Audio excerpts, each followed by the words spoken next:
I genuinely don't know if we as Red Sox fans have even considered this possibility yet this offseason.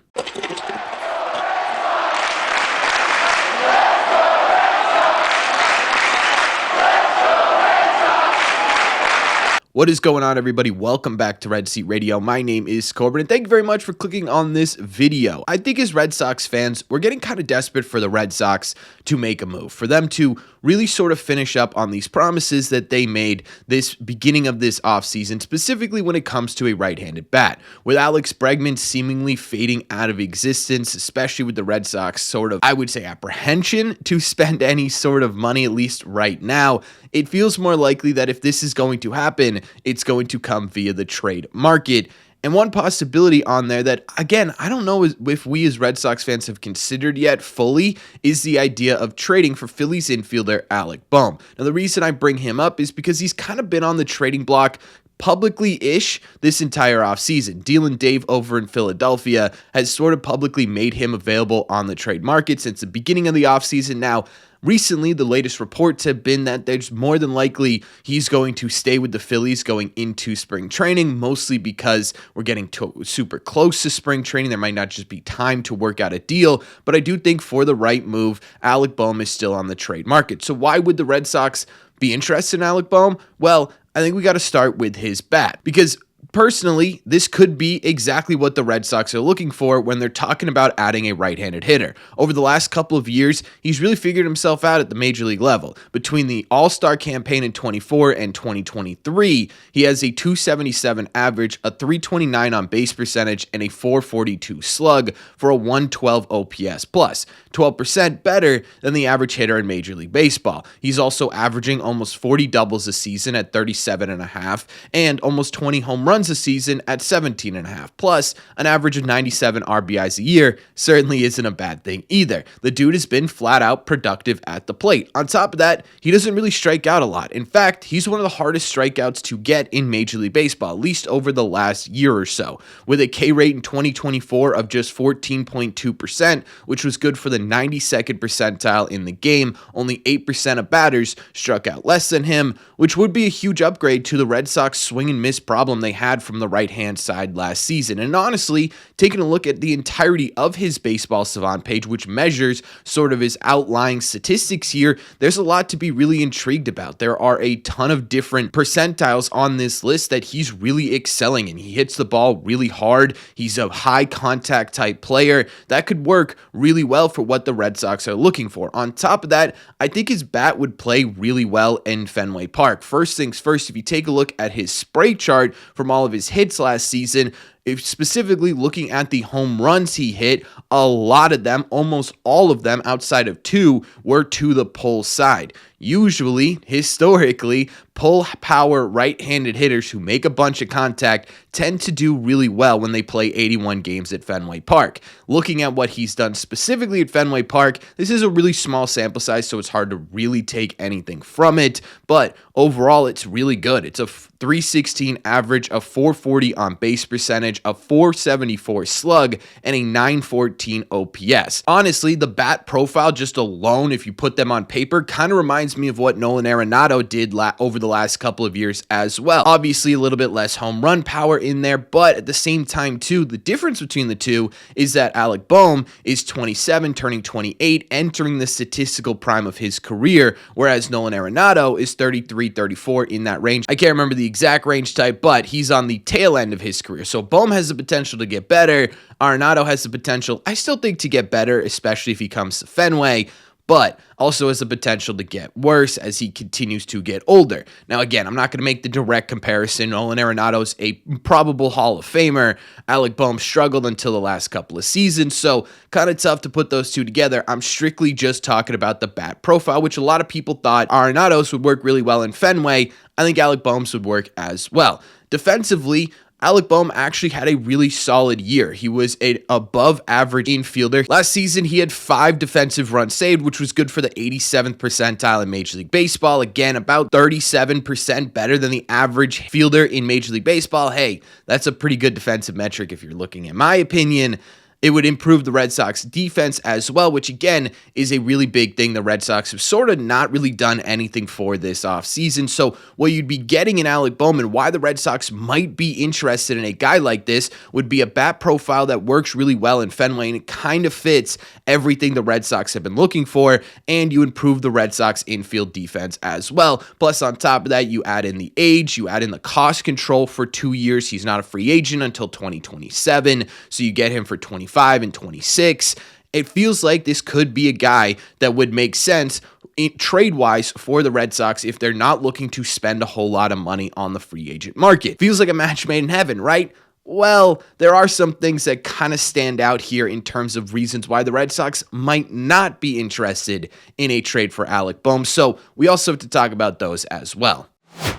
I think the biggest sort of reason why Alec Bohm gives the Red Sox, or should give the Red Sox, some pause here is his actual fit on the roster. Much like Arenado, he plays first and third base, which makes him an imperfect fit with the Red Sox. Honestly, I don't know if there's really anyone out there right now who truly is a perfect fit on the trade market or even the free agent market for this Red Sox roster position player-wise right now, so everyone's going to be a bit of a mystery, but specifically with Alec Bohm, he plays the corner infield. He did play the corner infields really well last season, but I don't think this is the guy you move Rafael Devers off at third base for. I don't think that's too much of a hot take. I certainly don't think it's a hot take to say this isn't the guy that you move Tristan Casas off of first base or even off this team for. I would be absolutely miserable if they ended up doing that for a guy like Alec Bohm. So where do you put him on this roster? And that's the biggest question. The way that this would end up working for the Red Sox would be, once again, right back to where we end up with basically every positional player trade or free agent acquisition we've talked about, trading Masataka Yoshida. If you could trade him, that opens up the DH spot to bring in Alec Bohm and allow you to rotate all three of those guys in the DH position, which in my opinion would actually kind of be best case scenario, wouldn't it? Rafi dealt with injuries last year. Casas obviously dealt with injuries last year. You need those two to be healthy and performing at their best for this team to be successful. Allowing them to sort of rotate in and out of the DH position would give them more days off on the field without taking their bat out of the lineup than previously suggested. It would allow them to stay more healthy on the field, and it would allow Alec Bohm to be in this lineup every single day. It's kind of the only way this Alec Bohm thing works. And again, we go back to it. How likely is it that the Red Sox are going to be able to move Masataka Yoshida's contract without taking most, if not all, of the contract with him? And then at that point, is it worth it? There's a reason why Masataka Yoshida has not been traded this offseason, and it all goes back to the idea that the Red Sox have a contract here that's essentially immovable. I don't even think Dylan Dave, who's not afraid to spend any sort of money, right? That guy threw money out the window with the Red Sox in a good way. He's doing it in Philadelphia in a good way. I don't even think he's willing or able to take on a large portion of Masataka Yoshida's contract. So there's your problem right there, right? You can't really fit him into this roster right now. He's not worth trading Casas for. He's not worth moving Rafael Devers off at third base for, and you simply can't move Masa. So how the hell do you get him on this roster? The other kind of big thing, in my opinion, would be the actual package itself. It's kind of a big reason why the Phillies haven't been able to find a trade partner. Alec Bohm is a valuable player. We talked about his bat. We talked about his defense that makes him valuable. We talked about the fact that he's 27 going into his 28th season. That makes him valuable. He has control, cost control specifically for the next 2 years. That makes him valuable. And on top of that, the Phillies are kind of holding him to a high esteem. The Phillies having a really high price on Alec Bohm is a big reason why he has not been traded this offseason. So I don't even know what a package for Alec Bohm would look like. On paper, something like David Hamilton, Cooper Criswell, and Alan Castro would match up value-wise, but I don't know if that's something that the Phillies would even be remotely interested in. They have a lot of pitching and infield depth. I think they're looking for a higher impact player to come back. One option would be potentially 1-for-1 Wilyer Abreu for Alec Bohm. I don't know if the Red Sox would be willing to do that, right? I don't know if the Red Sox feel as though Alec Bohm changes this lineup enough increases this lineup's potency enough to trade away Wilyer Abreu just 1-for-1 for him. Now, I did put together a potential package that would work having the Phillies take on Masataka Yoshida's contract, which would be Wilyer Abreu utilizing him to move off of the Masa deal, also including $20 million and Masataka Yoshida in here, which would be just about half of what Masataka Yoshida's owed left on his deal. It would work on paper, but again, you look at the Phillies and you say, well, where the heck are they going to play Wilyer and Masataka Yoshida for 162 games? They got a DH. They got a few outfielders. I don't know that there's a match with the Red Sox, at least that makes sense for the Red Sox, to acquire Alex Bohm in a trade this offseason. We're kind of getting to the point here with Red Sox in terms of how they improve their defense, how they improve their right-handedness coming into 2025, that you just sit there and you say, yeah, you could kind of squint really hard and make this guy work because you're not willing to pay the guy who you could kind of squint a little bit for and make work in Alex Bregman. Everyone else, at least remotely, has been available on the trade market, isn't a perfect fit. You're going to have to force him to make them work. And this is another example of that, where the bat works really well, the defense would work really well, but you just don't have room for him, and you just don't know what it's going to take to get this guy. I think ultimately, looking overall at this Alex Bohm idea, it's a solid one on paper. I think there's legitimate merit to why the Red Sox would want a guy like Alex Bohm on their team. I think there's legitimate merit as to how he improves the Red Sox roster. But again, it all comes back to you don't have flexibility in that DH spot right now. Even if you play Masataka Yoshida in the outfield, you're still going to have to rotate other guys in and out of it because you already have 3, 4, possibly 5 with Roman Anthony outfielders currently on your roster. It just, none of it makes sense right now, to the point where it kind of makes more sense to just not do anything and hope that these kids end up being the superstars that you're projecting them to be. I love the idea of Alex Bohm. I just don't see it working, but I also want your guys' opinions.